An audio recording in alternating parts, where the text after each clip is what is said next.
സംസ്ഥാനത്തെ സ്കൂളുകളിലെ ക്രിസ്മസ് പരീക്ഷാ ചോദ്യപേപ്പർ ചോർച്ചയിൽ പ്രാഥമിക അന്വേഷണം തുടങ്ങി പോലീസ്. സ്വകാര്യ ഓൺലൈൻ ട്യൂഷൻ പ്ലാറ്റ്ഫോമായ MS സൊല്യൂഷൻസ് എന്ന യൂട്യൂബ് ചാനലിലൂടെയാണ് പരീക്ഷയുടെ തലേന്ന് ചോദ്യങ്ങളുടെ മാതൃക പുറത്തു വന്നത്. അന്വേഷണത്തിന്റെ ഭാഗമായി MS സൊല്യൂഷൻസ് ജീവനക്കാരുടെ മൊഴിയെടുക്കും. MS സൊല്യൂഷൻസ് യൂട്യൂബ് ചാനലിന്റെ വീഡിയോ പരിശോധിച്ച ശേഷമായിരിക്കും സ്ഥാപനത്തിലെ അധ്യാപകരുടെയും ഡയറക്ടർമാരുടെയും മൊഴിയെടുക്കുക. വിദ്യാഭ്യാസ വകുപ്പ് DGPക്ക് കൈമാറിയ പരാതിയിൽ പോലീസ് ഇന്ന് തുടർ നടപടികളിലേക്ക് കടക്കും. സ്ഥാപനത്തിന്റെ ഓൺലൈൻ ക്ലാസുകളിലെ അശ്ലീല പരാമർശങ്ങളിലും പരിശോധന ആരംഭിച്ചു. MS സൊല്യൂഷൻസിന്റെ ഓൺലൈൻ ക്ലാസുകളിലെ അശ്ലീല പരാമർശങ്ങൾ സംബന്ധിച്ച പരാതിയിൽ കൊടുവള്ളി പോലീസ് പ്രാഥമിക പരിശോധന തുടങ്ങിയിട്ടുണ്ട്.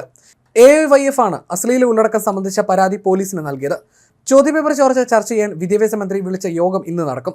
ചോദ്യം ചോരാനിടയായ സാഹചര്യം ചർച്ച ചെയ്യും. ഇനി പരീക്ഷാ നടത്തിപ്പ് കൂടുതൽ കാര്യക്ഷമമാക്കാനുള്ള നടപടി യോഗം തീരുമാനിക്കും. സർക്കാർ അധ്യാപകരുടെ സ്വകാര്യ ട്യൂഷൻ നിർത്താൻ കർശന നടപടികൾക്കും തീരുമാനമുണ്ടാകും. ചോദ്യപേപ്പർ ചോർച്ചയിൽ KSU കോഴിക്കോട് റൂറൽ SPക്ക് നൽകിയ പരാതിയിലാണ് പോലീസ് പ്രാഥമിക അന്വേഷണം തുടങ്ങിയത്. അതേസമയം യൂട്യൂബ് ചാനലിന്റെ പ്രവർത്തനം നിർത്തുന്നതായി MS സൊല്യൂഷൻ CEO ഷുഹൈബ് വ്യക്തമാക്കിയിട്ടുണ്ട്. സത്യം തെളിയും വരെ വീഡിയോകൾ ചെയ്യില്ലെന്ന് CEO ഷുഹൈബ് വീഡിയോയിൽ അറിയിച്ചു. ചാനലുമായി ബന്ധപ്പെട്ട് ഉയർന്ന വിമർശനങ്ങളുടെ പശ്ചാത്തലത്തിൽ ഇനി മുതൽ വീഡിയോകൾ ചെയ്യില്ലെന്ന് അദ്ദേഹം പറഞ്ഞു. യൂട്യൂബ് ചാനലിൽ പോസ്റ്റ് ചെയ്ത വീഡിയോയിലാണ് അദ്ദേഹം ഇക്കാര്യം അറിയിച്ചത്. ഡിപ്പാർട്ട്മെന്റിൽ നിന്ന് വിളിച്ചിരുന്നു, മൊഴി കൊടുത്തിരുന്നു. തുടർ നടപടികൾ അറിയിക്കാമെന്ന് അവർ പറഞ്ഞു. ഞങ്ങളുടെ ഭാഗത്തു നിന്ന് നിയമ നടപടികൾ പിന്തുടരുന്നുണ്ടെന്നും ഷുഹൈബ് പറഞ്ഞു.